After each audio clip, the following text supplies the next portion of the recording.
Liv, please call me. Total disaster here. Venue flooded overnight from broken pipe. Everything ruined. Need your help desperately. I stared at the text message illuminating my phone screen against the ethereal backdrop of Iceland's midnight sun. The pale light filtered through the cottage window, casting long shadows across the wooden floor where I sat cross-legged with my morning coffee, or was it evening coffee? Time felt meaningless here in this land of perpetual daylight. 3,500 miles away from my sister's wedding catastrophe, I felt an unexpected calm wash over me. The irony wasn't lost on me. They had excluded me from their perfect day, deemed my lifestyle inappropriate for their social circles, yet now suddenly needed the very skills they had so thoroughly dismissed. How did we get here? I thought, setting down my coffee cup next to my laptop as Amy's increasingly frantic messages filled my screen. When did my own family decide I wasn't worthy of witnessing my sister's vows? Another text appeared, this one a video message. Amy's face filled the screen, eyes red-rimmed, wedding makeup half streaked down her cheeks, the perfect bride facade crumbling in real time. Olivia, I know I don't deserve your help after everything. You were right. Bradley's family pressured me to keep the wedding appropriate, and I was too weak to stand up for you. I'm so sorry. Please, if you can find it in your heart to advise us remotely, I'd be eternally grateful. The genuine distress in her voice triggered something deep within me, those long-established big sister instincts that 15 years of protecting her couldn't easily erase. Despite my rational mind arguing against involvement, I stepped outside the cottage onto a small deck, breathing in the sulfur-tinged air while contemplating my response. Elisa's words from yesterday echoed. How we respond to those who hurt us reveals more about our character than their treatment reveals about our worth. Flashback, the discovery 6 months earlier. 6 months earlier, I had been scrolling through Instagram during my lunch break in Boston, still believing the lie about Amy's small, intimate wedding. My hands had frozen over my phone screen as cousin Megan's post appeared in my feed. The bridal shower looked like something out of a magazine, elaborate floral arrangements cascading down marble columns, personalized gift bags with Amy's and Bradley's initials in Boston gold, at least 30 women I recognized as distant relatives, college friends, and Bradley's family connections. The hashtag read, #Amy's Big Day, #Bradalbliss, #Can't Wait for the Wedding. The caption read, such an amazing celebration for our beautiful bride-to-be. Only 3 weeks until the big day with 80-plus guests at the historic Pembroke Manor. #exclusive, #family, 80-plus guests. The words blurred as tears welled up in my eyes. Budget constraints, Amy had said. Very small, just family and close friends. Mom had insisted. Yet here was photographic evidence of the elaborate celebration I had been systematically excluded from. I clicked frantically through the tagged photos, my heart sinking deeper with each image. Hotel blocks reserved at the Four Seasons. Welcome dinner invitations featuring our family crest. A wedding website with detailed information about the 3-day celebration, complete with a guest registry showing names I'd never heard of, Bradley's business associates, their parents' country club friends, even our neighbors who had moved in after I left for college. My hands trembled as I called Mom that evening, my voice carefully controlled despite the chaos raging inside me. Mom, I need to ask you something directly. Am I invited to Amy's wedding? The silence stretched between us like a chasm. When she finally spoke, her voice carried that particular tone she used when delivering news she knew would hurt. Sweetheart, they're keeping it very small. Amy thinks having you there might complicate things given your differences with Bradley's family. Maybe it's better this way, less pressure for everyone. Differences? I managed to ask, though I already knew the answer would devastate me. Another pause. Then, like a dam breaking, Bradley's family doesn't approve of your lifestyle choices, darling. They're very traditional and feel your career focus, urban living, and dating habits wouldn't align with the atmosphere they want to create. Amy didn't want to hurt your feelings, but she's trying to make a good impression on her new family.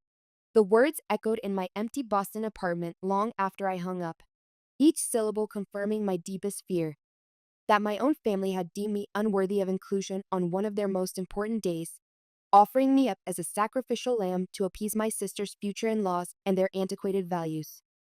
Flashback the gradual erosion. I should have seen the signs much earlier. 2 years prior, when Amy first brought Bradley home for Sunday dinner, I had been genuinely excited to meet the man who had captured my sister's heart. Bradley Harrington arrived in perfectly pressed khakis and a navy blazer, his blonde hair styled with the kind of precision that spoke of expensive salons and generational privilege.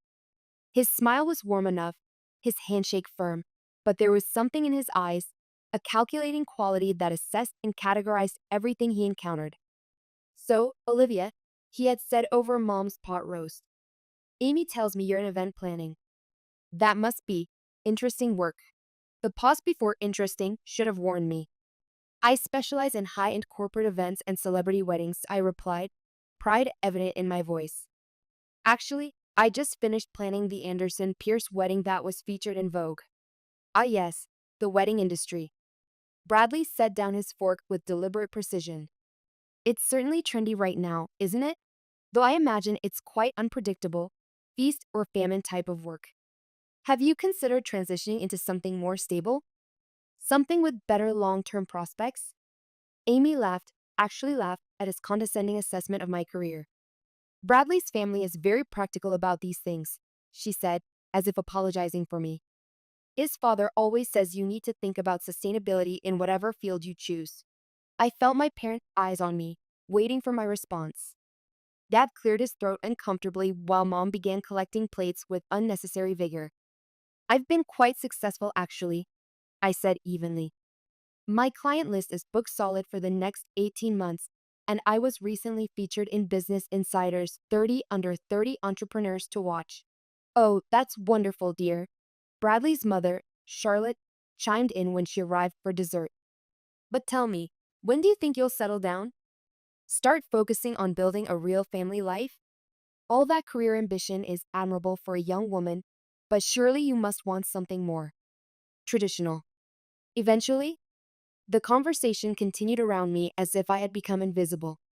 Amy hung on every word Bradley's family said, nodding along as they discussed their vision for proper family dynamics, appropriate life choices, and the importance of maintaining certain standards. With each visit, I watched my vibrant, independent sister slowly transform into someone I barely recognized, someone who valued their approval more than our lifelong bond. Flashback, the engagement and early exclusions. The engagement announcement should have been a moment of pure joy. Amy called me on a Tuesday morning in March, her voice bubbling with excitement. "Liv," he proposed. "Can you believe it? We're engaged." I immediately cleared my schedule and flew home that weekend, arriving with champagne, handmade congratulatory signs, and a heart full of genuine happiness for my sister. The engagement party was everything Amy had dreamed of, elegant without being ostentatious, intimate yet celebratory. I mingled with family friends, shared embarrassing childhood stories about Amy, and even managed polite conversation with Bradley's relatives despite their barely concealed assessment of my current outfit choices and dating status. In my heart, I was already planning the perfect bachelorette weekend, researching bridesmaid dress options, and mentally preparing for my assumed role as maid of honor. Our history demanded it: years of shared secrets, mutual support through adolescent heartbreaks, and the unspoken understanding that we would always be there for each other's major life moments.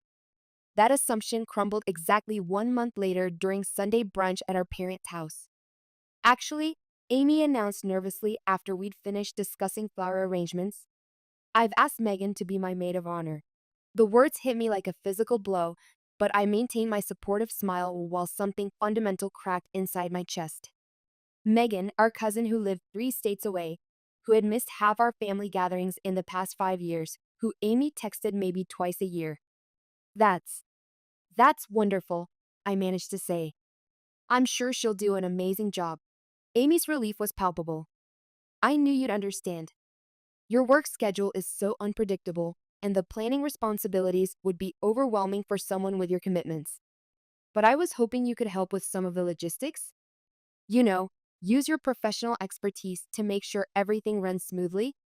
I nodded enthusiastically, desperate to be included in any capacity. "Of course. I'd love to help however I can. I have connections with some amazing vendors who'd probably give us family discounts." That night, I called my best friend Zoe and cried for 3 hours straight.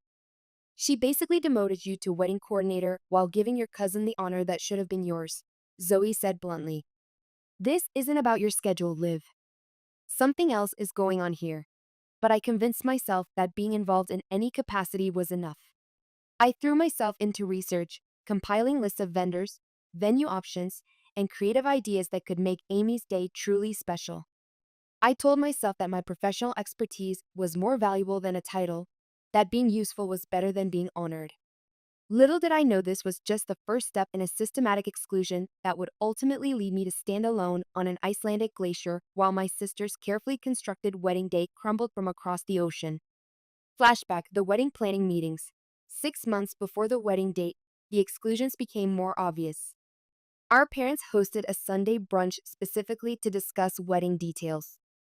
I arrived early, bearing wedding magazines flagged with innovative ideas and a portfolio of vendor contacts who had offered family discounts. Mom greeted me with her usual quick hug before turning her full attention back to Amy and Bradley, who were spread across the living room with laptops, fabric samples, and glossy brochures. "We're so excited about the venue," Amy gushed as I settled into an empty chair with my coffee. "The Pembroke Manor is absolutely gorgeous. It's been featured in Southern Living 3 times. The ballroom can accommodate up to 150 guests, but we're planning something much more intimate." "That sounds perfect," I said, opening my portfolio. "Actually, I have some great ideas for making smaller weddings feel really special. There are ways to personalize every element so guests feel." "Actually," Bradley interrupted, not looking up from his laptop. "We've already hired Vanessa Mitchell to coordinate everything. My parents recommended her specifically. She's handled all the important weddings in our social circle." I recognized the name. Vanessa Mitchell charged triple what most wedding planners did and was known for her traditional, uninspired approach. Her events were flawless in execution, but completely lacking in personality or innovation. "Oh, that's great," I said, trying to hide my disappointment. "Maybe I could share some ideas with her? I have connections with vendors who specialize in custom details that could really make your day unique." "We prefer traditional approaches for family events," Charlotte interjected with a smile that didn't reach her eyes. "Nothing too experimental. We want everything to be appropriate." The dismissal was subtle but unmistakable. I closed my portfolio and sat back, silently sipping my coffee while everyone continued discussing details without seeking my input. When I suggested a few simple ideas that wouldn't interfere with their coordinator's plans, they were politely acknowledged and immediately forgotten. "The guest list is our biggest challenge," Amy sighed. "We want to keep it small, maybe 60 people at most. Just family and our closest friends." Dad nodded approvingly. "It's better that way. More meaningful when it's intimate." "Exactly," Mom agreed. "No need for a big production. The important thing is celebrating your love with the people who matter most." I smiled and nodded along, already imagining how I could help create beautiful, personalized touches for their small gathering. But as the weeks progressed, the evidence of their small wedding began to contradict everything they told me. Flashback: the social media revelations. As spring turned to summer, my exclusion became impossible to ignore. I watched from afar as bridesmaids were announced through carefully curated Instagram posts. Amy posed with 5 women in matching pink robes, holding champagne glasses and sporting perfectly applied makeup. The caption read, "My girls. Can't wait to have these beautiful ladies by my side on the big day. Hash bridesmaids ready, wedding vibes. Hash love my girls." I recognized 3 of them: Megan, Amy's college roommate Sarah, and her coworker Jennifer. The other 2 were strangers to me, though their designer handbags and professional styling suggested they were from Bradley's social circle. Next came the engagement photo session, shot at the Pembroke Manor grounds. Amy looked radiant in a flowing white dress, Bradley handsome in a navy suit. But it was the caption that made my stomach clench. "Counting down the days until we say, 'I do' at this magical venue. 3 months and our closest family and friends will witness our love story. Hash engagement photos, Pembroke Manor, hash intimate wedding, 80 guests, 80 guests." The number haunted me for days. I read and reread the post, hoping I had misunderstood. But there it was, In Amy's own words, contradicting every conversation we'd had about their small, intimate celebration. My calls to Amy became increasingly brief and unsatisfying. Wedding planning is so stressful, she'd say, citing busy schedules before rushing off the phone. I can barely keep track of everything. Vanessa is handling most of the details anyway. March became April, then May.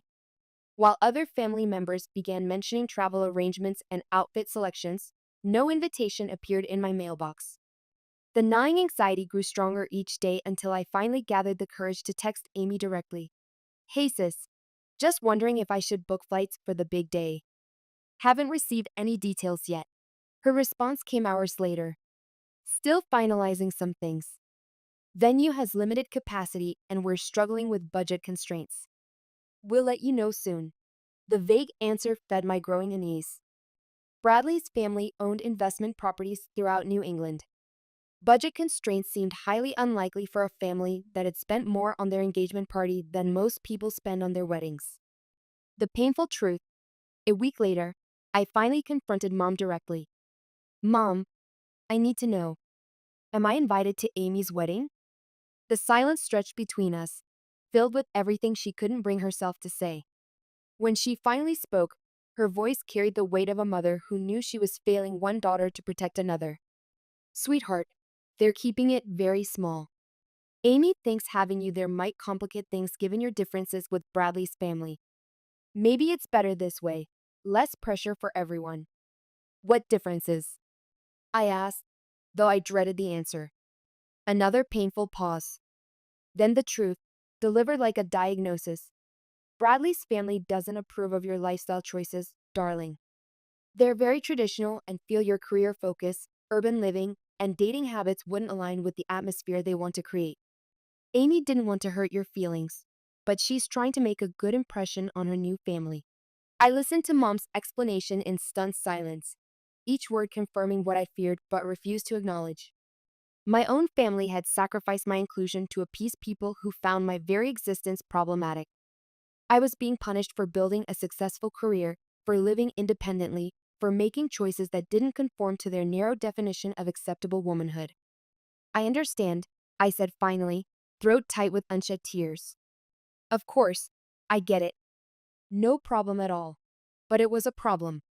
It was the biggest problem I'd ever faced, because it forced me to confront the painful reality that my family valued others' approval more than my presence at one of their most important moments. Back to the present Iceland cottage, now, sitting in my Icelandic cottage with Amy's desperate messages illuminating my phone screen, I felt a strange sense of completion. I opened my laptop and set it up on the cottage deck, Iceland's otherworldly landscape stretching behind me as my backdrop. The contrast wasn't lost on me. Here I was, surrounded by ancient glaciers and volcanic beauty, about to save a wedding I'd been deemed unworthy to attend. When the video call connected, chaos greeted me. Amy appeared on screen in half-finished makeup, her wedding dress partially zipped, hair rollers still clinging to sections of her styling. Behind her, Mom paced frantically while Dad stood frozen in the background, clearly out of his depth. Bradley was arguing with someone off screen about contract terms, his usually composed demeanor cracking under pressure. Everyone stop. I commanded, using the authoritative voice I'd developed through years of managing high-pressure events. One person speaks at a time. Amy, give me the exact situation. My sister's words tumbled out in a rush. The venue flooded overnight. Major pipe burst at 3 a.m. Water damage throughout the main ballroom. Vanessa quit yesterday after a fight with Charlotte about the floral arrangements. The caterer is demanding extra fees for relocation. The officiant has strep throat.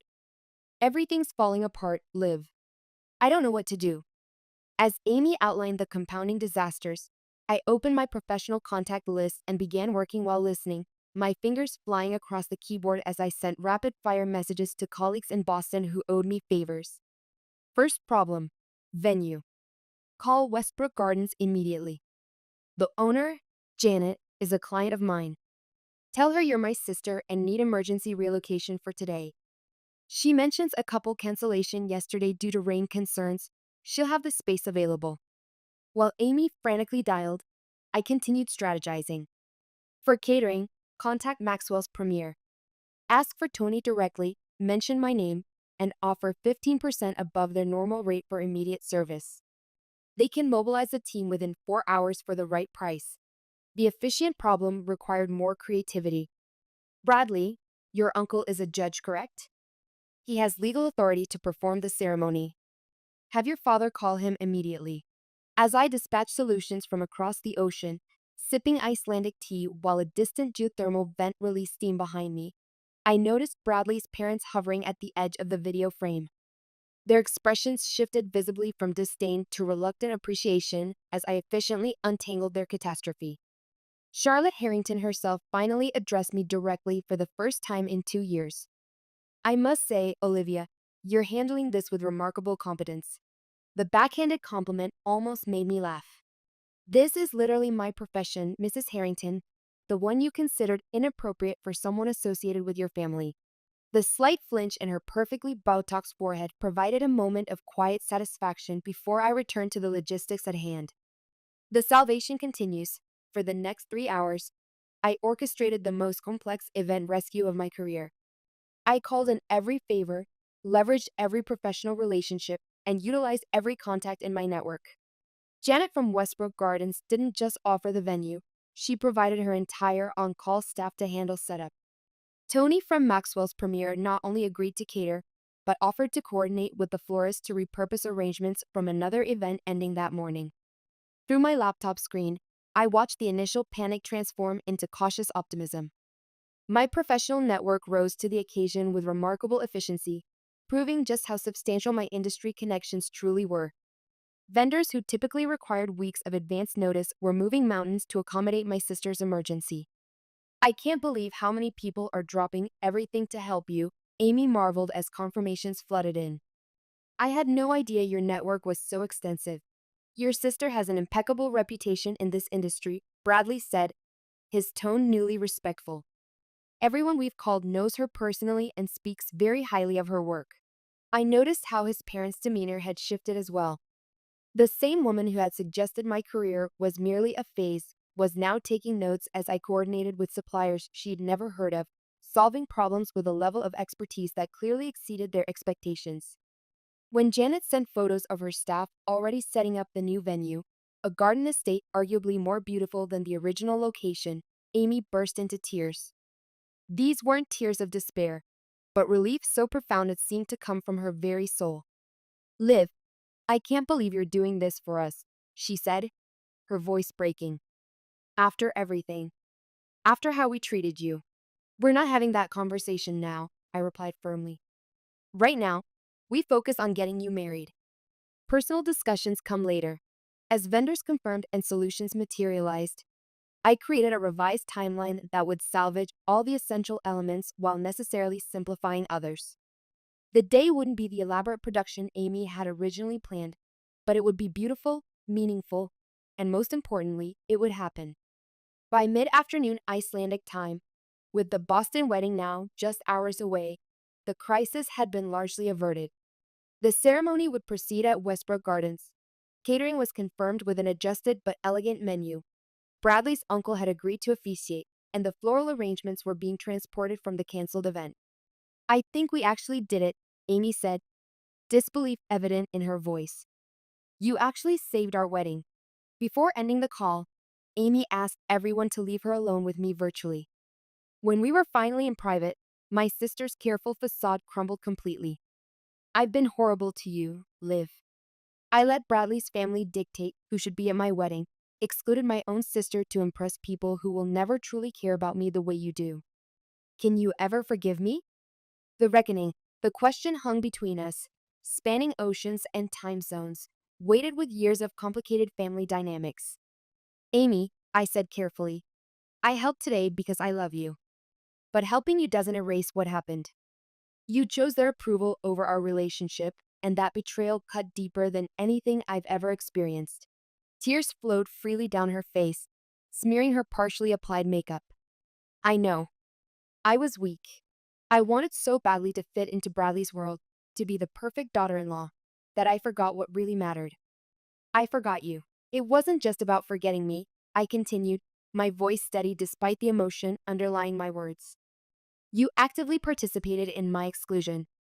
You let them make me feel ashamed of choices I'm proud of, my career, my independence, my life in the city.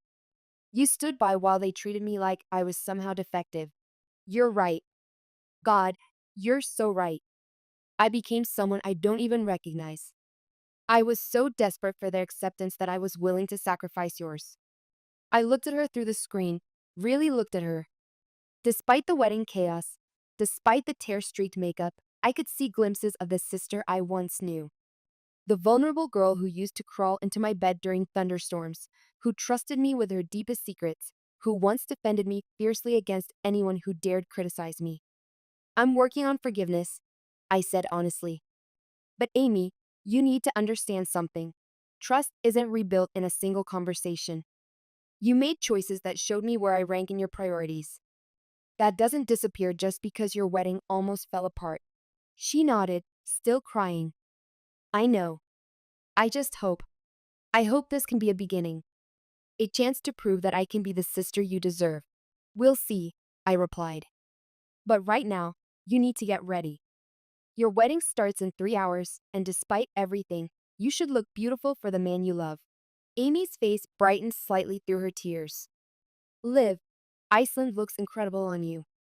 I can see something different in your eyes. Something. Peaceful?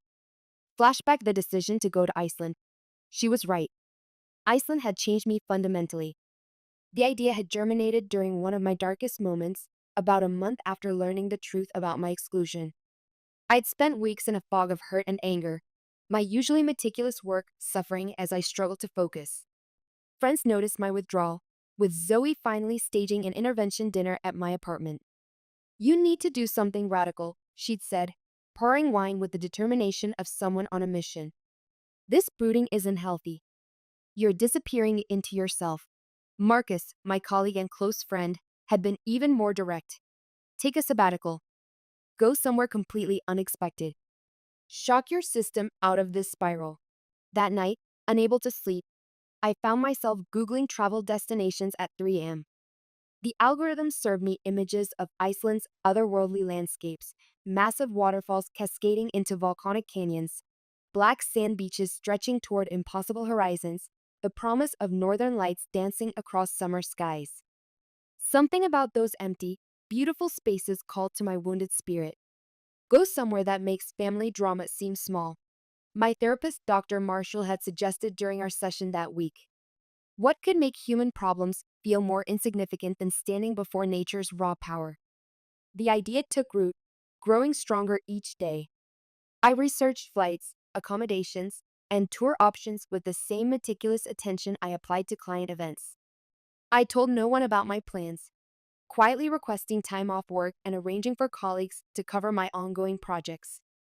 3 days before my departure, Mom's call had come, the desperate plea for help with their coordinator crisis. But I'd already made my choice. I'm afraid that won't be possible, I told her, surprising myself with the steadiness of my voice. I've made other plans for that weekend. I'm going to Iceland. The shocked silence on the other end felt almost worth the months of hurt. Iceland? But Olivia, this is your sister's wedding. Surely you can postpone a vacation? An olive branch would be an actual invitation, Mom, not a last-minute request for free professional services while still excluding me from the celebration. Iceland, the journey begins. The liberation of boarding that flight 2 days later had been indescribable. Each mile separating me from Boston felt like shackles falling away. Landing in Keflavik under an impossibly blue sky, I collected my rental car and began the drive toward Reykjavik, windows down despite the cool air, breathing deeply of atmosphere so crisp it almost hurt my lungs. The landscape unfolded around me like something from another planet. Vast fields of moss-covered lava rock stretched toward distant mountains, their peaks dusted with snow even in summer.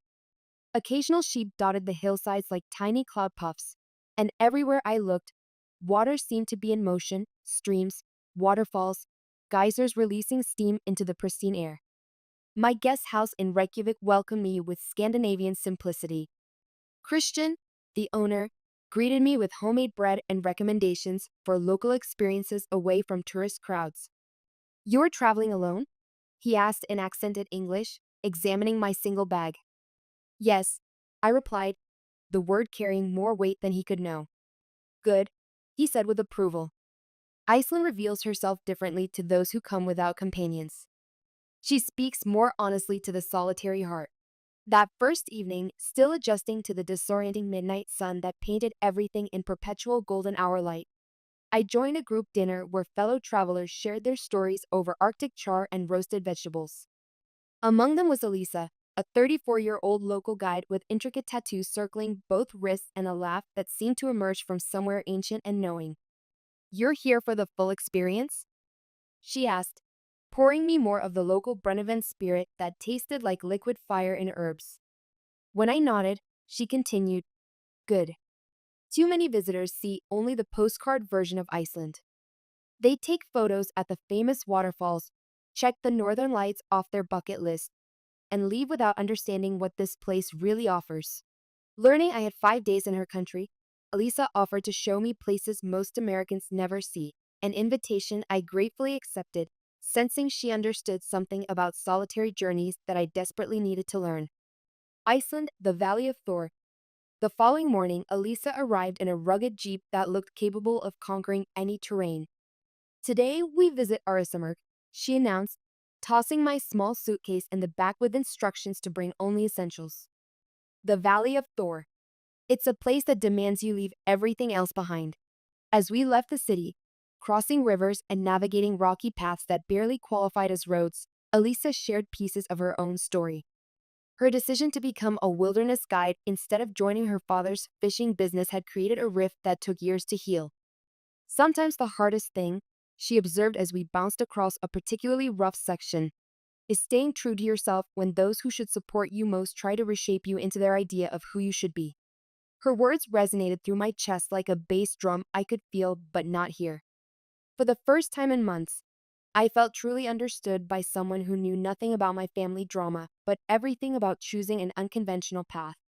Arisamerk revealed itself gradually as we climbed higher, finally opening into a lush valley nestled between three glaciers. The vibrant green was shocking against the black volcanic soil and snow-capped mountains that surrounded us like protective giants. Hiking through this landscape felt like walking through the pages of ancient mythology, each step carrying me further from the pettiness of human disappointments. At one point, standing breathless at the edge of a canyon with a massive waterfall thundering in the distance, Elisa pointed toward the cascading water. "Icelanders believe water carries away what no longer serves us," she said. "What would you like that water to take from you today?" Without hesitation, I answered, "The need for approval from people who cannot see me clearly."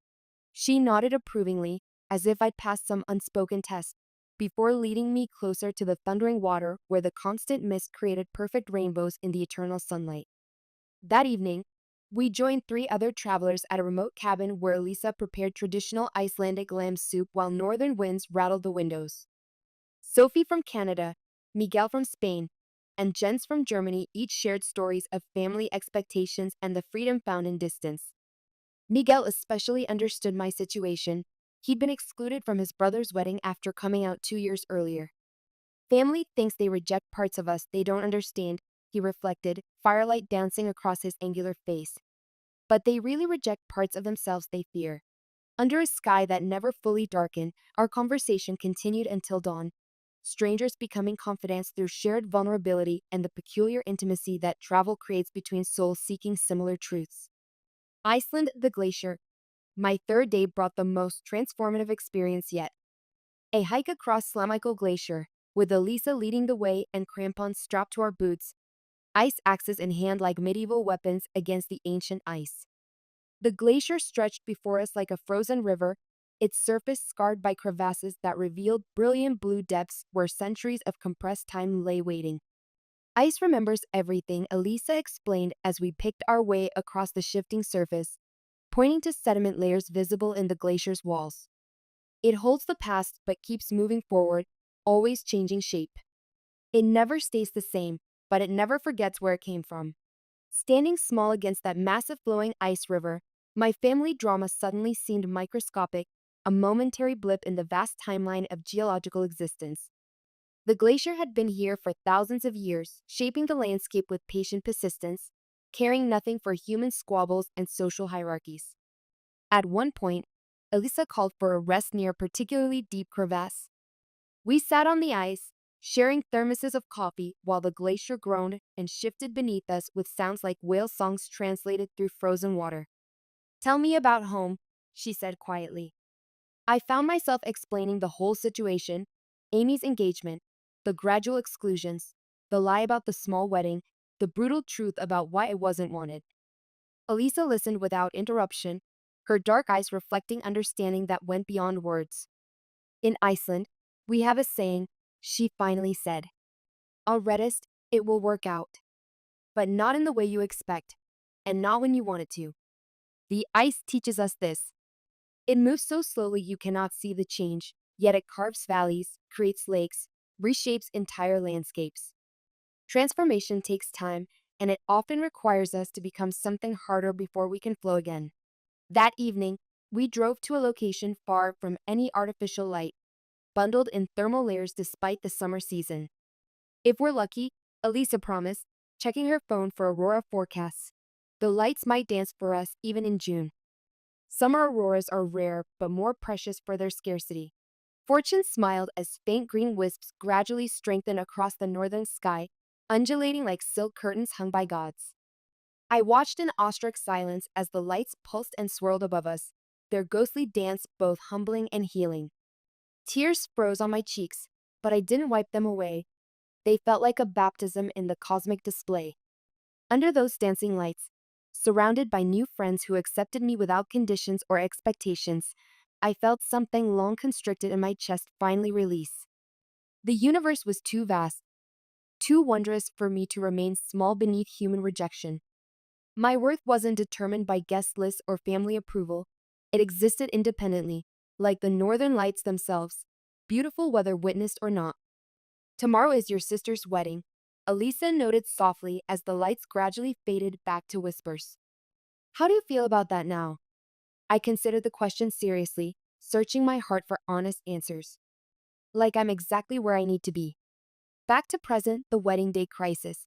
And now, here I was, proving that my exclusion had been their loss, not mine. As the video call with Amy ended and I closed my laptop, I realized she had been right about something changing in my eyes. Iceland had stripped away layers of self-doubt and people-pleasing that I'd carried for 28 years. The woman who boarded the plane in Boston, desperate for family approval, willing to diminish herself for inclusion, was not the same woman who would return. I spent the rest of that day hiking alone through landscapes that defied description, photographing vistas not to share on social media, but to preserve in my memory. As evening approached, though the sun never truly set, I treated myself to dinner at a small restaurant where the chef personally explained each course, taking pride in ingredients foraged from the very landscape I'd been exploring. While Amy walked down the aisle in Boston, I sat by Lake Mvatten watching swans glide across water that perfectly reflected the volcanic peaks surrounding it. I felt no bitterness, no resentment, only a profound sense of rightness about my choice to be here instead of there. Returned to Boston 2 weeks later, I returned to a Boston that looked the same but felt different. My apartment, which had seemed like a refuge before Iceland, now felt smaller somehow. Not cramped, exactly, but limited in scope compared to the vast horizons I'd grown accustomed to. The city sounds that once comforted me seemed unnecessarily urgent, everyone rushing toward destinations that suddenly felt less important than they once had. The text from Mom came on my second day back, a formal request for my presence at Sunday dinner to discuss recent events.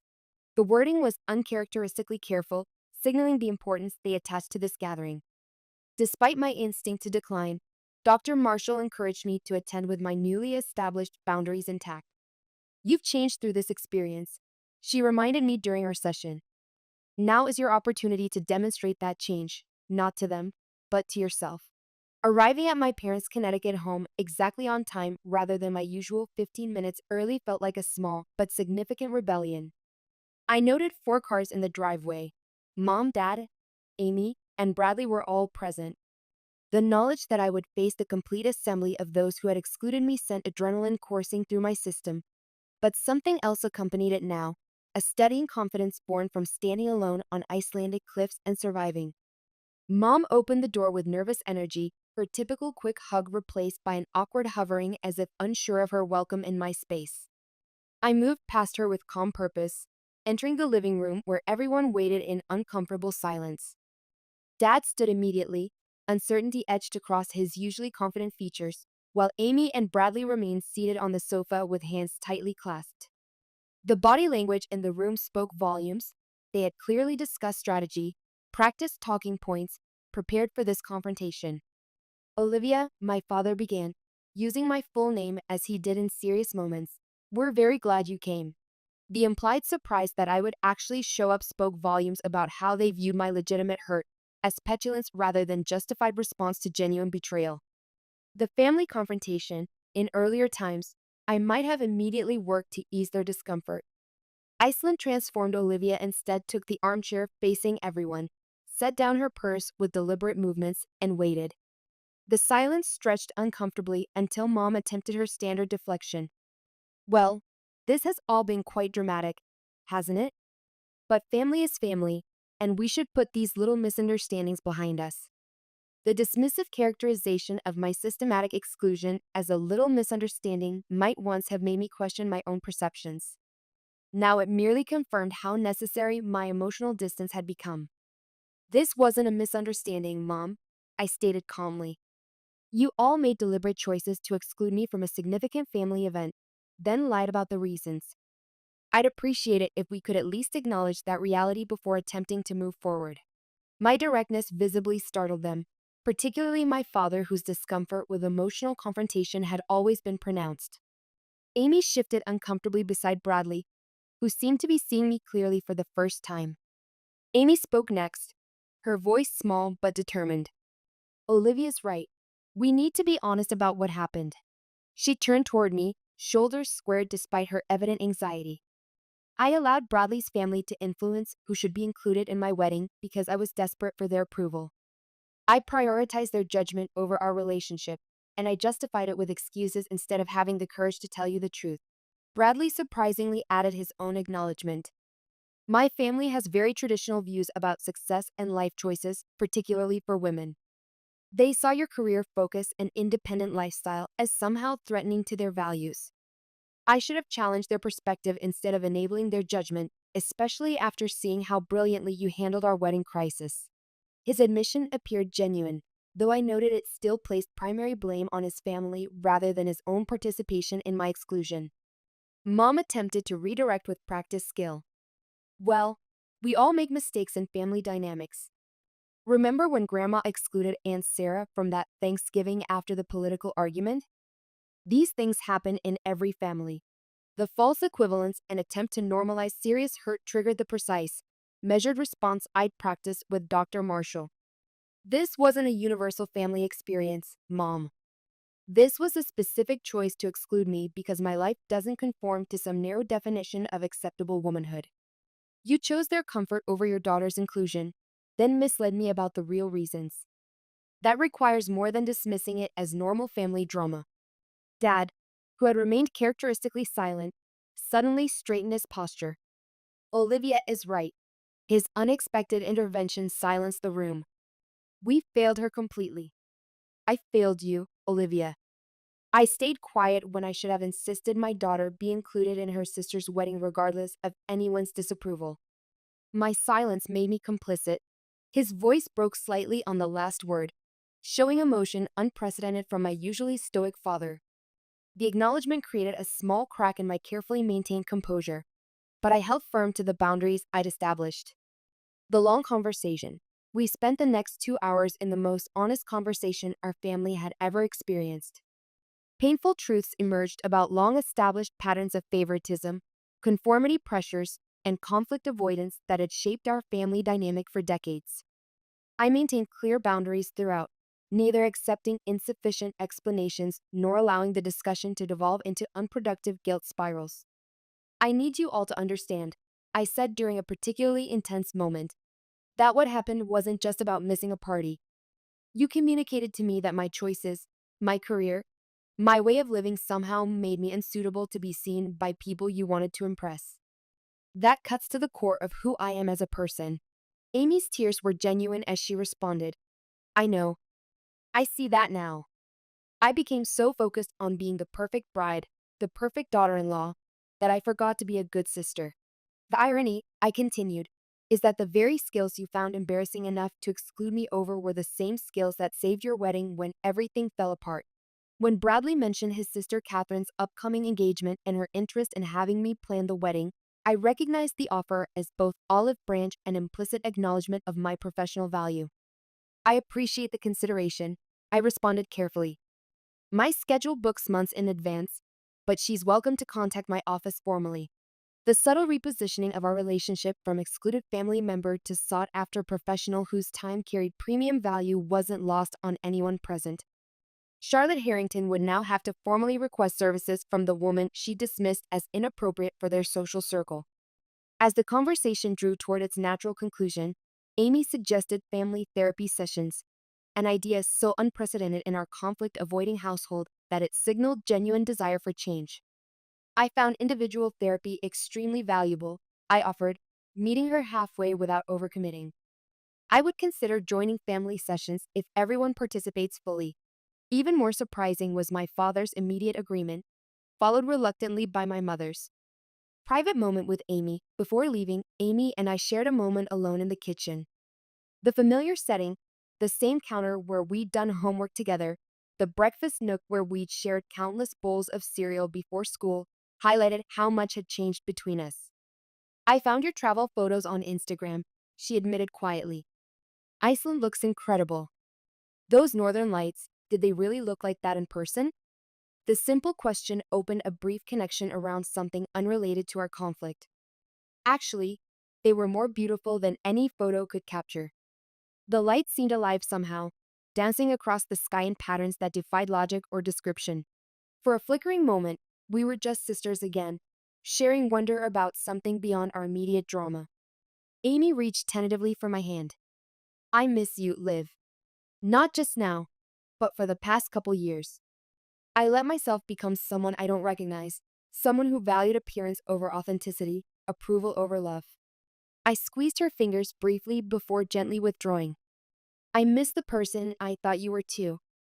But Amy, this isn't something that gets fixed in one conversation. Trust takes time to rebuild, and it requires consistent actions, not just words. I understand, she said. I just want the chance to prove I can be better. The sister you deserve. We'll see, I replied honestly. But know this, I helped with your wedding because I love you, not because I've forgotten what happened. Those are two separate things. Leaving and reflection. Walking to my car that evening, I realized something profound. While Iceland had given me perspective on my family's treatment, it had offered something even more valuable. A clear vision of who I could be when freed from the constant pressure of seeking approval from those unwilling to truly see me. The woman who had left for Iceland 6 months ago would have stayed late at that dinner, working overtime to smooth tensions and make everyone comfortable. This woman had said what needed saying, set clear boundaries, and left when the conversation reached its natural end. I didn't need their approval anymore. That realization was both liberating and slightly melancholy. It meant leaving behind a version of myself that had defined so much of my identity for so long. 6 months later, the new normal. 6 months have passed since that fateful wedding weekend. The holiday season approaches with its inevitable family gatherings and potential tensions, but I face them with newfound equanimity. The most unexpected development came last week when Elisa arrived at Boston Logan Airport for her first visit to America, staying in my guest room for 2 weeks before we embark on our return journey to Iceland during winter solstice. I want to see those northern lights again, I told her during our planning calls, but this time at their winter peak. And I want to stand on that same glacier, feeling small against something ancient and enduring. Our family therapy sessions continue monthly, each one uncovering layers of unspoken expectations and slowly healing old wounds. Progress comes unevenly, 2 steps forward during honest breakthroughs, 1 step back when old patterns resurface. Mom still occasionally makes comments about my unusual lifestyle choices, but now catches herself mid-sentence, making visible efforts to understand rather than judge. Dad, surprisingly, has become my most consistent ally, calling weekly just to check in. His newfound emotional availability represents a welcome evolution in our relationship. He recently confessed that watching me handle the wedding crisis from Iceland with such professional command made him see me as a fully actualized adult for the first time. I've always been proud of you, Olivia, he admitted during a rare one-on-one lunch. But I never properly expressed it because I didn't fully understand your world. I do now. The professional fallout from the wedding fiasco brought unexpected opportunities. Catherine Harrington did indeed hire me for her upcoming wedding, her substantial budget and high-profile guest list opening doors to an even more exclusive clientele. More significantly, through Catherine's connections, I landed Miranda Falcone, the tech industry billionaire, as a client for her foundation's annual gala. The event's success led to a profile in Business Insider highlighting my crisis management expertise and unparalleled vendor relationships. The irony that the family who had deemed my career inappropriate were now using my professional successes to elevate their own social standing wasn't lost on me. Amy and I have established a fragile new connection, different from our childhood closeness, but potentially more honest. During a recent afternoon shopping together, our first such outing in years, she confessed that her marriage to Bradley requires more compromise than she had anticipated. Sometimes I look at your freedom and wonder what I've given up, she admitted as we shared coffee afterward. Rather than offering platitudes, I acknowledged the complexity of her feelings. Every choice closes certain doors while opening others. The question is whether you're choosing based on your authentic desires or others' expectations. We're learning to have these more substantial conversations, replacing the surface chatter that previously masked our growing differences. It's not the easy, uncomplicated relationship we once shared, but it might become something more meaningful, a connection between two women who understand the cost of their choices. The friendship with Elisa. My friendship with Elisa has evolved through regular video calls and shared book recommendations. Her perspective as someone who rebuilt a damaged family relationship offers practical wisdom during difficult moments. Family healing isn't linear. She reminded me last month when a therapy session left me feeling frustrated. It spirals like our Icelandic weather, sometimes returning to familiar storms before clearing again. Having her here in Boston has been revelatory. She sees my city through fresh eyes, pointing out beauty I'd stopped noticing, the way morning light hits the Charles River, the architectural details of buildings I pass daily without seeing. Her presence reminds me that perspective is everything, that the same landscape can appear foreign or familiar depending on who stands beside us. Your family is trying, she observed after joining us for Sunday dinner last week. But they're still afraid of you, afraid of the woman you've become. Afraid of me?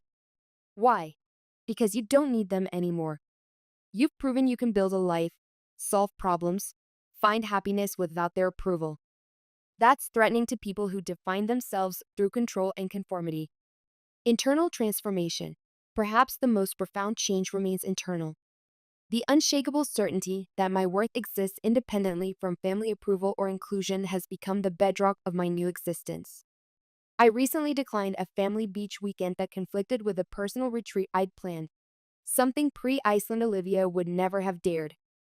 I'll catch you next time, I stated simply, without elaborate justifications or apologies. The freedom in that boundary setting felt more exhilarating than any professional achievement. I no longer needed to apologize for choices that serve my well-being or justify decisions that put my needs first. Last night, standing on my apartment balcony beneath Boston's light-polluted sky where stars struggle for visibility, I found myself thinking about that night under Iceland's dancing auroras. The universe had offered a powerful metaphor. Sometimes we must remove ourselves from familiar but dim surroundings to witness true brilliance. Being excluded from my sister's wedding initially felt like the ultimate rejection, but it ultimately propelled me toward the most significant self-acceptance of my life. The painful exclusion created space for extraordinary inclusion in experiences and relationships that truly honored my authentic self. Final reflection. As I look toward future family gatherings, I carry this truth. We cannot control others' capacity to value our presence, but we can absolutely refuse to diminish ourselves to earn seats at tables that should welcome us without condition. This journey has taught me that sometimes the most loving thing we can do for ourselves, and ultimately for our relationships, is to walk away from spaces where we're expected to make ourselves smaller. The path back, if there is one, must be walked with equal dignity on both sides. My phone buzzes with a text from Amy. Looking forward to seeing you and Elisa at Christmas dinner. Mom's making your favorite dessert. It's a small gesture, but meaningful acknowledgement that my preferences matter, that my guest is welcome, that my presence is actively desired rather than grudgingly accepted. I type back, we'll be there. Elisa's excited to experience an American Christmas. The exchange feels normal, natural, sisters making plans without underlying tension or unspoken resentments. Maybe that's what healing looks like. Not the dramatic reconciliation of movies, but small moments of genuine connection built on mutual respect and honest acknowledgement of past wounds. Iceland taught me that ice remembers everything but keeps moving forward, always changing shape. My family relationships are transforming in similar ways, carrying the weight of our history while slowly adapting to new realities, new boundaries, new possibilities for connection. The Northern Lights will dance again this winter, and I'll be there to witness them with someone who understands that true belonging doesn't require us to dim our own light. In the cosmic display of Aurora Borealis, I found a metaphor for the kind of life I want to live: beautiful, independent, spectacular in its authenticity, visible whether witnessed or not. Sometimes being excluded from one story makes space for us to write a better one. My Icelandic journey began as an escape from rejection but became an adventure in self-discovery. I wouldn't trade those frozen moments of clarity for all the wedding invitations in the world. The universe, it turns out, has its own guest list, and on it, we're all invited to be exactly who we are. I underestimated her, Michael admitted to the packed courtroom, his voice barely audible in the cavernous space. We all did. I sat in the back row, smoothing the lapel of my burgundy blazer, the same one I'd worn to my mother's birthday party 6 months ago, the day everything changed. Or perhaps more accurately, the day everyone else realized what I'd known for months. The judge peered over his glasses at Michael, now just a shadow of the confident investment advisor who'd once charmed his way into boardrooms and bedrooms with equal ease. The orange jumpsuit hung loose on his frame, his usual perfect hair now unkempt. Mr. Lester, given the overwhelming evidence of financial fraud, conspiracy, and attempted obstruction of justice, this court sentences you to. I didn't need to hear the rest. The number wasn't important. What mattered was that justice had been served meticulously prepared and cold, exactly how I prefer it. As I exited the courthouse, a flood of reporters descended, microphones thrust toward me like accusatory fingers. Miss Bradford, how do you feel about your ex-fiancé's conviction? Will you be pressing additional charges against your sister? Do you have any comment on your mother's upcoming trial? I paused, considering my words carefully. This was my moment, and not of victory, but of liberation. Sometimes, I said, my voice steady, the best revenge isn't about destroying someone. It's about letting them destroy themselves. Then I walked away, leaving them with their furious scribbling and flashing cameras. At 49, I'd finally learned the true power of silence. Flashback: mother's birthday. 6 months earlier, I arrived at my mother's sprawling colonial mansion carrying an expensive bottle of wine and wearing my emotions like armor. It was Elizabeth Bradford's 72nd birthday, and as always, she expected her eldest daughter to make an appropriate appearance. I'd received a text from Vanessa that morning. We need to talk. Mom's house. Important. I knew what was coming. The signs had been there for 8 months: Michael's late-night business meetings, the sudden interest in his phone, the way conversations would abruptly end when I entered a room. 20 years as a forensic accountant had taught me to spot irregularities, to notice when numbers or people didn't add up. Claire, darling. My mother's voice carried through the foyer, dripping with her particular brand of academic pretension. Former Professor Elizabeth Bradford of Columbia University never quite shed her lecture hall tone, even in retirement.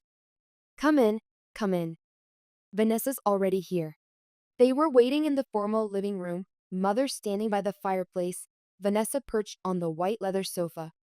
Both wore identical expressions of what they probably thought was concern, but looked more like anticipation. Claire, Mother began, clasping her hands together. We have something to tell you, dear. and we want you to know we're here for you. I sat down, crossing my legs at the ankle, and waited. The weight of my phone in my blazer pocket felt reassuring, all the evidence I'd collected, all the conversations I'd recorded, all safely backed up in 3 different locations. Michael and I are in love, Vanessa blurted out, twisting her fingers together nervously. He proposed last night. She extended her left hand, where a diamond the size of a small country glittered obscenely. My sister, 5 years younger and always the favorite, couldn't quite meet my eyes. How long? I asked, my voice neutral, perfected through decades of client meetings where I'd had to deliver bad financial news. A few months, Vanessa lied. I knew it had been 8 months and 16 days, beginning with a charity gala where I'd been too busy managing the finances to notice my fiancé slipping away with my sister. I knew because I had the texts, the emails, the photos, all meticulously documented and filed. He wasn't happy, Claire, Mother interjected, her tone suggesting this was somehow my fault. You know how demanding your career is. Michael needs someone who can support his vision, be a proper wife. Vanessa has always been better suited for that kind of role. The word struck a familiar wound, one that had been inflicted repeatedly throughout my childhood. Claire is too serious. Claire is too focused on her studies. Claire will never attract a man if she keeps prioritizing numbers over people. I smiled at them both, reached for my phone, and calmly ordered a bottle of Dom Perignon Rose Gold. Not the wine I'd brought, is something much more expensive, delivered to the door within 30 minutes. What are you doing? Vanessa asked, bewilderment replacing her guilt. Celebrating, I replied, standing to accept the delivery and tipping the driver generously. Some occasions deserve proper acknowledgement, don't you think? Mother watched me suspiciously as I popped the cork with practiced ease. You're taking this surprisingly well. I poured 3 glasses, handed them each one. Why wouldn't I? You've both made it clear this is for the best. To new beginnings. Relief flooded Vanessa's face as she took a sip. So you'll come to the wedding? It's in 2 weeks at the plaza. You could even be a bridesmaid. I savored the champagne, letting the moment stretch. I wouldn't miss it for the world. Mother visibly relaxed, no doubt already planning how to spin this to her social circle. You know, Claire, this really is for the best. You've always been more suited to a quieter life. You're absolutely right, Mother. I stood, smoothing my blazer. Some of us are meant for the spotlight. Others prefer to work behind the scenes. As I hugged my sister goodbye, feeling the expensive fabric of her dress against my skin, I whispered, "Congratulations. I hope you get everything you deserve." Neither of them noticed the slight emphasis on the last word. At the apartment, back in my penthouse apartment, I kicked off my heels and walked straight to my home office.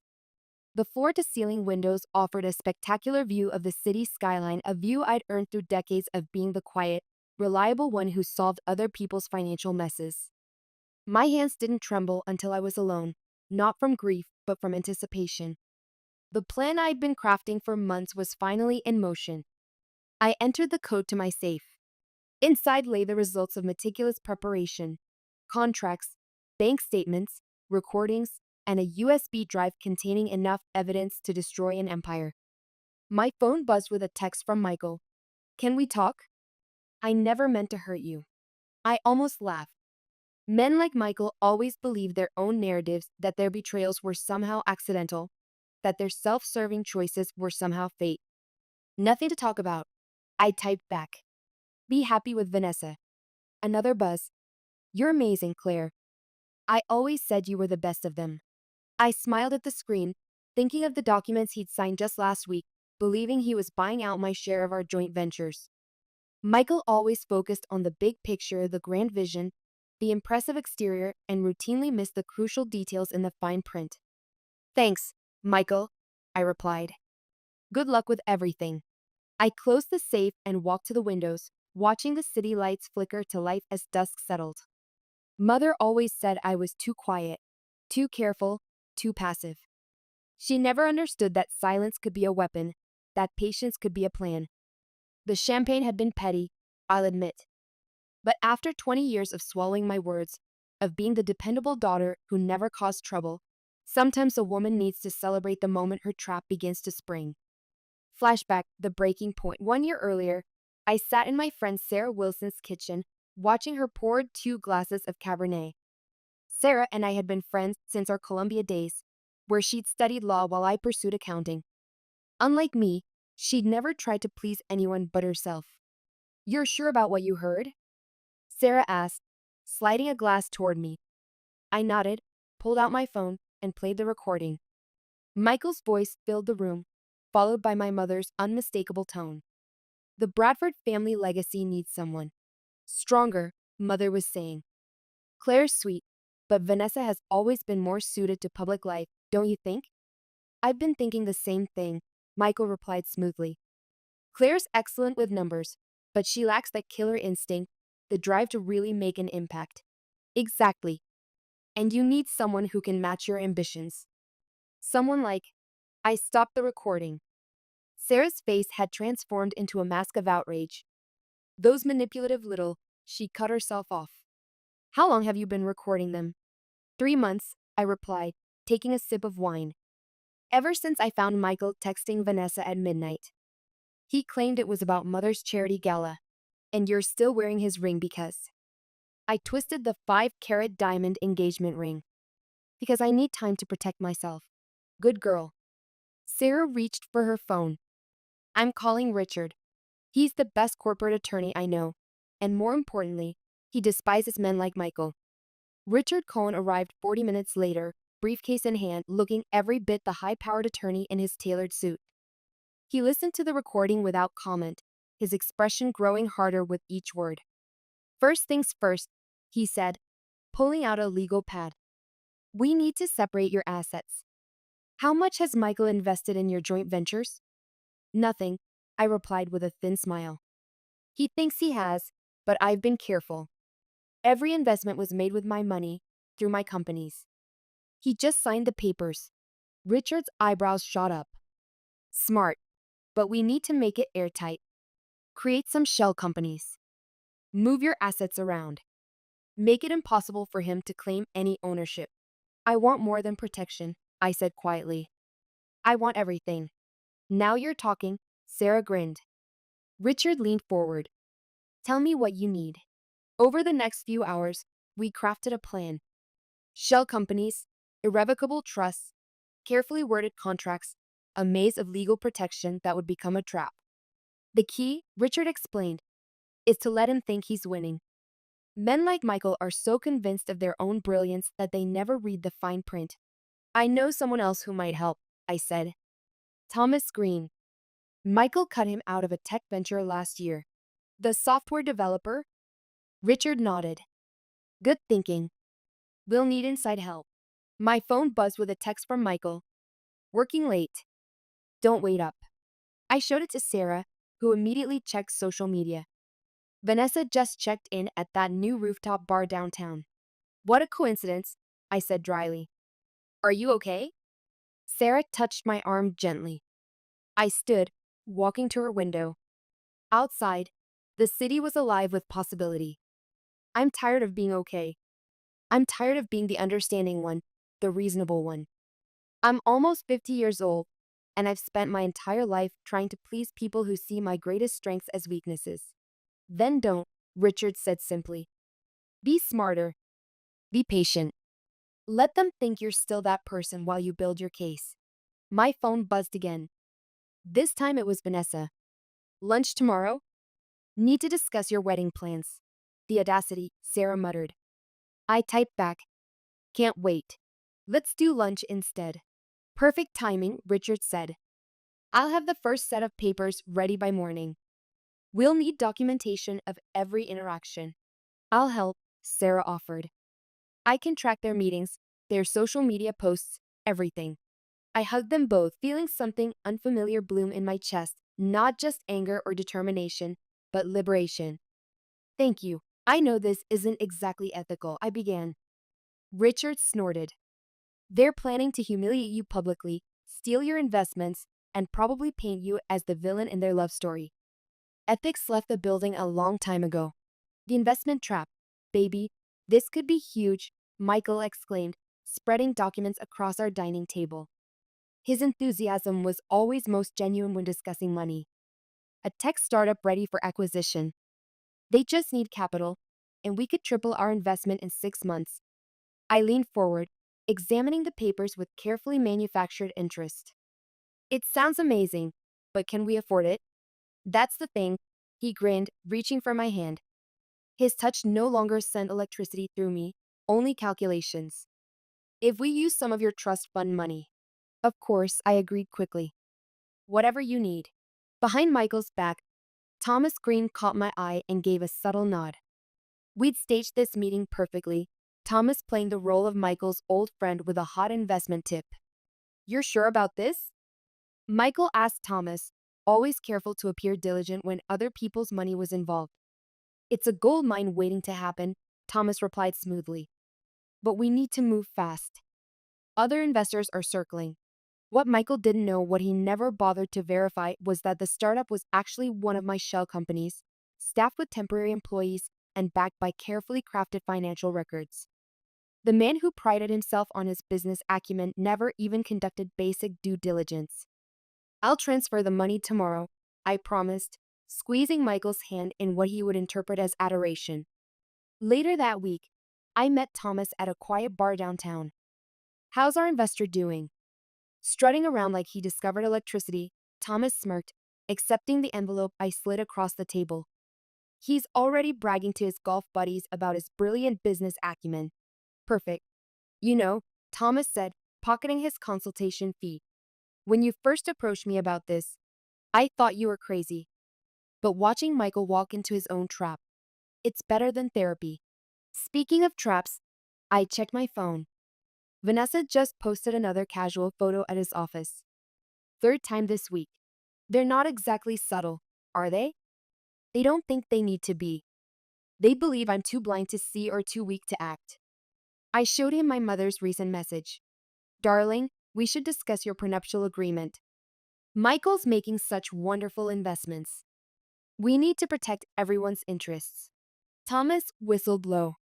Your mother's a piece of work. She's about to be a masterpiece, I replied, finishing my drink. How's the employee exodus going? Right on schedule. Key people leaving Michael's legitimate companies, citing management issues. His reputation's getting shaky in all the right circles. My phone buzzed. Michael again. Big meeting tomorrow. Might need to access more of your investment account. He's getting greedy, Thomas observed. Let him, I typed back. Whatever you need, honey. I trust you completely. The words felt like ash in my mouth, but I sent them anyway.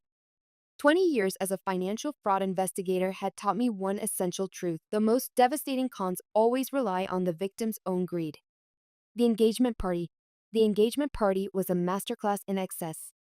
Mother had transformed her backyard into a fairy tale wonderland, complete with crystal chandeliers hanging from tree branches and champagne fountains that probably cost more than most people's monthly mortgage payments.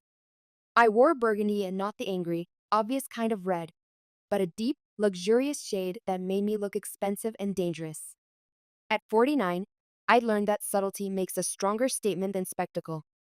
Sarah whistled when she saw me. Damn, woman, you clean up nice. Had to dress for the occasion, I said, adjusting my diamond earrings, a gift from Michael last Christmas. Can't let the happy couple outshine everyone. We watched as Vanessa twirled for the photographers, her white designer dress catching the light. Michael stood nearby, one hand possessively on her waist, playing the role of devoted fiancé perfectly. Claire. Mother's voice carried across the garden. Darling, come say hello to everyone. I plastered on my best society smile and made my way through the crowd. The whispers followed me like perfume. That's the ex-fiancé. Can you believe she showed up? Poor thing. She must be devastated. Mother grabbed my arm, her nails digging in slightly. Everyone's been asking about you. I've been telling them how wonderfully you're handling everything. Have you? I sipped my champagne. How generous of you. Claire, she hissed, her academic vod slipping. Don't start. This is Vanessa's moment. When isn't it? Before she could respond, Michael appeared at my elbow. Can we talk? I followed him to a quiet corner of the garden. He looked uncomfortable in his expensive suit, tugging at his collar, a nervous habit I'd noticed years ago when he was hiding something. You didn't have to come, he said softly, his eyes searching mine for signs of distress. And miss all this? I gestured at the party.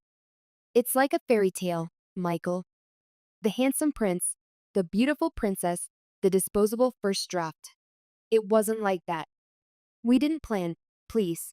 I cut him off. Spare me the explanations. I'm here to celebrate. Remember? You're taking this too well, he frowned. It's not like you. A memory flashed to Michael telling my mother I was too predictable, and I savored the irony. No? Maybe you never truly knew me. A commotion drew our attention. Vanessa was opening presents, squealing over each designer item. Mother beamed proudly beside her. Your mother's thrilled, Michael observed. She always thought we'd make a better match, Vanessa and I. Mother's usually wrong about important things. I touched his arm lightly. But she was right about one thing. You deserve exactly what you're getting. He looked uncertain for a moment, but Vanessa called him over before he could respond. I watched them pose for more photos, their smiles bright and brittle. Sarah appeared at my side with fresh drinks. You okay? Never better. I nodded toward a group of Michael's business associates huddled near the bar. Watch this. I approached them, champagne in hand. George, Maria, how's the tech sector treating you? George looked nervous. We were just discussing. Michael's new ventures. I smiled innocently. Fascinating stuff. Have you seen the latest projections? Maria shifted uncomfortably. Actually, we've been hearing some concerning rumors. Oh, I widened my eyes. About the startup acquisition? I'm sure it's nothing. Michael always knows what he's doing, with other people's money. I left them whispering urgently among themselves, satisfied with the seeds of doubt I planted. By tomorrow, those whispers would spread throughout Michael's entire business network. Sarah caught up with me, trying not to laugh. That was evil. That was just the appetizer. The collapse. The first crack appeared on a Tuesday morning. I was having coffee at my favorite cafe when Vanessa burst in, mascara streaking down her face. What did you do? She demanded, slamming her designer purse on my table. The credit cards aren't working. I stirred my latte calmly, observing how quickly my sister's perfect fod crumbled when faced with financial inconvenience. Which cards? All of them. Michael's cards, the joint account, everything. She collapsed into the chair opposite me. We were at the bridal boutique, and they declined the payment for my dress. It was humiliating. How awful, I said, taking a measured sip. Have you called the bank? They said something about accounts being frozen pending investigation. She leaned forward, lowering her voice but unable to hide her panic. This has something to do with you, doesn't it? Why would I have anything to do with Michael's finances? Because you're jealous. You can't stand that he chose me instead of, careful, I cut her off. You're making a scene. People are staring. She glanced around, suddenly aware of the curious looks from other customers. Vanessa had always hated being the wrong kind of spectacle. My phone buzzed. Michael calling. I let it go to voicemail. He's been trying to reach you all morning, Vanessa said. I've been busy, I checked my watch. In fact, I have a meeting right now. Good luck with the dress situation. I was halfway to the door when she called out. Mother wants to see you tonight. I'm sure she does. The meeting was with Thomas and Richard at the lawyer's office. Thomas pulled up a series of spreadsheets on his laptop. It's happening faster than we expected, he reported. Michael's companies are hemorrhaging clients. The startup stock is tanking. His investors are panicking.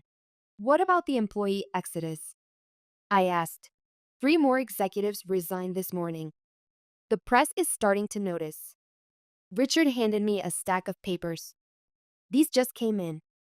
Michael's trying to access emergency funds, but everything's locked down tight. My phone buzzed again. Mother this time. I answered on speaker. What have you done? She demanded without preamble. Hello to you too, Mother. Don't play games with me. Michael's beside himself. Something about contracts and missing signatures. Sounds serious, I said. Maybe he should have read the fine print. This is childish, Claire. If you're trying to punish them, punish them. I laughed. Why would I do that? I'm celebrating their happiness. Remember? Fix this. She hissed. Or I'll. You'll what? I cut her off. Tell everyone what a disappointment I am. How I'm not good enough. Save your breath, mother. You've been saying that my whole life. I hung up, my heart pounding but my hands steady. Thomas whistled low. That felt good, he said. It did. I turned to Richard. Are we ready for the next phase? He nodded, pulling out another file. The cease and desist orders are prepared, and the forensic accountants have found some interesting irregularities in Michael's old business dealings. Anonymous tip to the financial press already done. Thomas grinned. Should hit the news cycle tomorrow morning. My phone lit up with a barrage of texts from Michael. We need to talk. Please answer your phone. This isn't funny anymore. What did you do to my accounts? I showed them to Richard, who smirked. Should I send him the paperwork now? Not yet. Let him sweat a little longer. Mother had always taught me that a lady shouldn't show anger, that emotions were unseemly. What she never understood was that anger, properly channeled, becomes something far more powerful purpose. The confrontation, Mother showed up at my office unannounced around noon. She'd aged 10 years in the past week, her perfect blonde highlights now showing dark roots, a detail she would normally never allow. Enough, she said, closing my office door. Name your price. I looked up from my computer. For what? To stop this.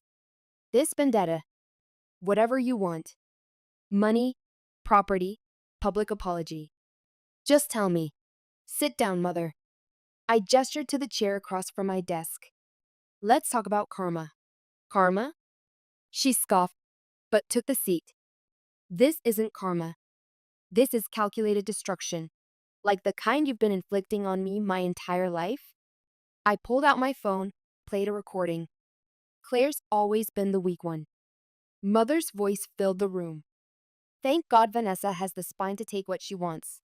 Her face went pale. Where did you get that? I have years of recordings, Mother. Every backhanded compliment, every manipulation, every time you pitted us against each other. You wouldn't dare. I already have. I turned my monitor to show her the blog post going viral. Anonymous source reveals toxic family dynamics behind tech scandal. Want to read the comments?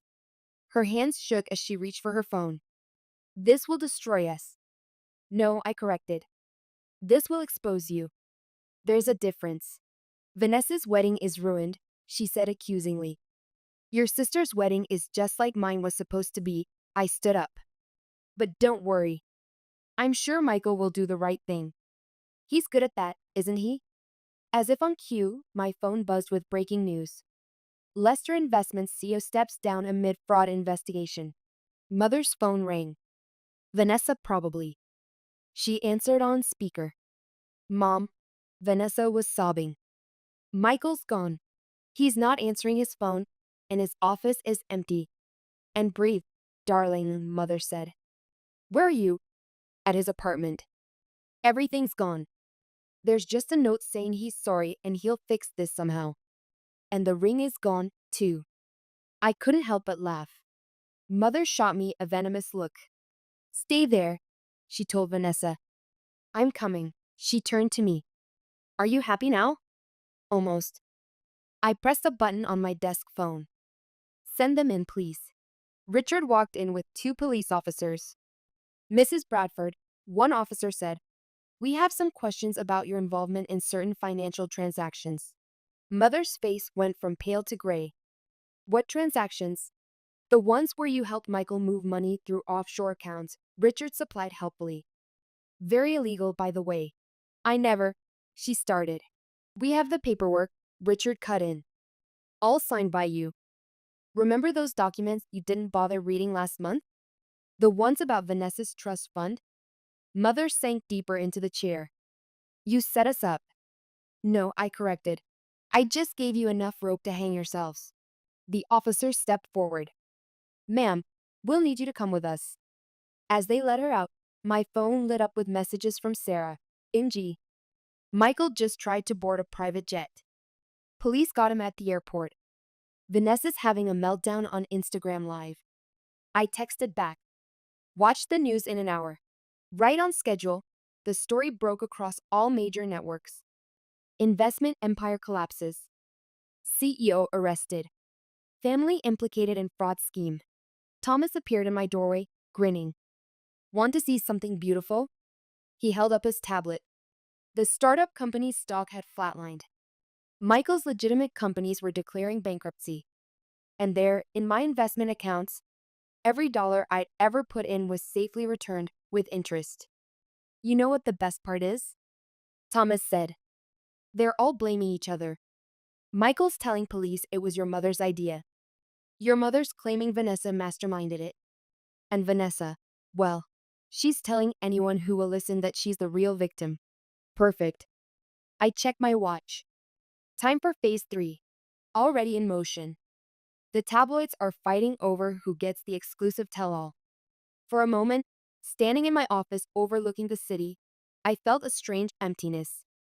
Not regret, never that, but the peculiar hollowness that comes after achieving a long-sought goal. For nearly a year, my life had been consumed by this plan. Now what? You look thoughtful, Thomas observed. Just considering next steps, I replied, reaching for my coat. My work here is done. Where are you going? To have a drink with my friend. We're celebrating. Outside, reporters were gathering at the building entrance. I slipped out the back, texting Sarah to meet me at our usual spot. The rain had stopped, leaving the city streets gleaming like new money. Somewhere across town, my sister was learning what it felt like to lose everything. My mother was explaining herself to federal agents. And Michael, well, Michael was finally facing the consequences of his actions. They'd wanted a fairy tale. Instead, they got a lesson in karma. And I got my revenge, served exactly the way I liked it. Cold, calculated, and completely justified. Thus, for sale sign in front of my childhood home looked almost apologetic 6 months later.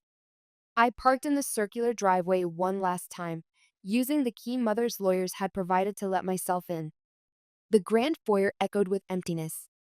No more crystal vases, no designer furniture, no carefully curated family photos showing our perfect facade. Just dust and memories and the weight of what remained. My phone buzzed. Sarah, you sure you want to do this alone? Need backup? Need to. I texted back. Some ghosts you have to face by yourself. I climbed the sweeping staircase, trailing my hand along the banister where Vanessa and I used to slide as kids before competition replaced connection, before mother's manipulation turned sisters into rivals. For a moment, I remembered the sensation of childhood freedom, the wind in my hair as I slid down, giggling with my sister, before mother's voice inevitably cut through our joy. Claire. Act like a lady. My old bedroom was at the end of the hall. The walls were still that soft blue I'd chosen at 13, the only time mother had let me make a decision about anything. She'd wanted pink, insisting it was more suitable for a young lady, but for once, I'd held my ground. I thought I'd find you here. I turned. Vanessa stood in the doorway, looking smaller without her designer clothes and perfect makeup. She'd taken a job at a department store downtown. I'd heard through Sarah, but hadn't seen for myself until now. How did you get in? I asked. Still have my key. She stepped inside cautiously. I've been coming here, trying to understand everything. And I'm sorry. The words tumbled out. I know it's not enough, but I'm sorry for Michael, for letting mother pit us against each other, for being exactly the person you think I am. I don't think anything about you anymore, Vanessa. She flinched. That's fair. I miss my sister. Which sister? I turned to face her fully.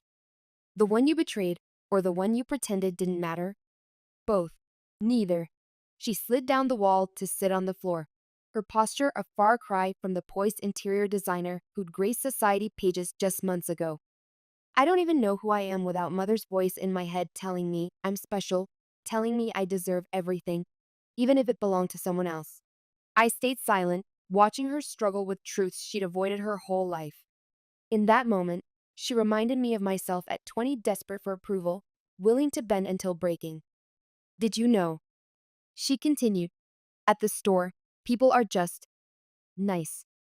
No agenda, no competition. My manager actually praised me for helping a customer find the perfect dress. Not for stealing it from someone else, just for helping. Despite everything, I felt a flicker of something. Not forgiveness exactly, but understanding. I remembered our mother's constant comparisons. Why can't you be more like your sister? Although which sister depended entirely on mother's mood and needs that day. Growth looks good on you, I said finally. She looked up, tears streaking her mascara. Is there any way we could? No. I cut her off gently. Some bridges stay burned, but maybe we can build different ones. My phone buzzed again. Richer this time. Nonprofit paperwork is ready. When you're done with the house, come sign. What nonprofit? Vanessa asked, seeing my small smile. Supporting women leaving toxic family situations. Helping them find their voice, their strength. That's good. She stood up shakily. Mother would hate it. Mother has time to think about a lot of things now. We stood in silence, watching the sunset paint the empty room in shades of gold. I remembered the countless nights I'd spent here, staring at these same blue walls, planning my escape of first to college, then to my career, always seeking approval that never came. Finally, Vanessa spoke again. Michael writes to me sometimes from prison, still blaming everyone else. Some people never learn. I did. She moved toward the door. Too late, but I did. After she left, I pulled out the envelope I'd brought. Inside was a letter I'd written to my younger self, the one who thought being quiet meant being weak, the one who believed that being the good daughter would somehow earn love and respect. Dear Claire, at 13, the blue walls were the right choice. This is the first of many decisions you'll make that others won't understand. Trust them anyway. You aren't too serious, too focused, or too much. You're exactly enough. Your silence isn't weakness, it's strength gathering. Your patience isn't passivity, it's power building. One day, you'll stop bending to fit the expectations of people who never appreciated your worth. And when that day comes, you'll discover that you don't break, you soar. I tucked the letter into a loose panel in the wall, a time capsule for whoever owned this room next, perhaps another quiet girl who needed permission to trust her own voice. Downstairs, I took one last look around. The house that had once seemed like a fortress now looked like what it was. Just walls and windows. No match for the strength of a woman who'd finally found her power. My phone lit up with a text from Thomas. Richard told me about the nonprofit. Need a tech consultant? Always, I replied. Someone needs to teach these women how to protect their assets. Outside, the for sale sign caught the last rays of sunlight. I touched it gently, remembering Mother's frequent declaration. This house is our legacy. She was wrong. Legacy isn't about buildings or bank accounts or keeping up appearances. It's about the stories we leave behind, the strength we share, the chains we break. Epilogue. 6 months after the trial, I found myself sitting across from Isla Sherman at the Four Seasons. The tabloid journalist who'd made a career of destroying reputations had approached me about writing a book. The Perfect Revenge. How Claire Bradford outsmarted a corporate conspiracy. The public is fascinated by you, she explained, tapping her manicured nails against her tablet. A woman of a certain age turning the tables on those who underestimated her. It's resonating with women everywhere. A woman of a certain age? I repeated, amused by her careful phrasing. You know what I mean? She smiled. Women who've spent decades being overlooked, passed over, written off as past their prime. You're giving them hope. I considered her words. I never set out to be an inspiration. The best inspirations never do, she countered. So, what do you say? Your story, your words, your terms. I sipped my tea, thinking of the nonprofit organization I'd established. Each week, more women came through our doors, not just those escaping toxic families, but women reclaiming their power in all sorts of ways. Women who, like me, had been silenced for too long. I'll consider it, I told Isla. Later that evening, my phone buzzed with a message from an unknown number. I saw your interview on the morning show. Today, I finally left my emotionally abusive husband of 27 years. Your words gave me courage. Thank you for showing me it's never too late to rewrite your story. I stood at my apartment window, watching the sunset paint the city in golden light. At 49, I'd finally stopped trying to be what others wanted and started becoming who I was meant to be all along. My phone buzzed again. A notification from the prison system. Michael had been denied early release. Justice, it seemed, didn't just come to those who wait, it came to those who planned. I thought about Mother, serving her reduced sentence after testifying against Michael. About Vanessa, slowly building a life based on her own merits rather than manipulation. About the house where I grew up, now home to a young family with daughters who would hopefully be encouraged rather than compared. As I prepared for bed, I caught my reflection in the mirror. The woman looking back at me was neither young nor old, but ageless in her certainty. There were lines around my eyes now, not from worry or regret, but from a life finally lived on my own terms. Revenge hadn't been the end of my story. It had been the beginning.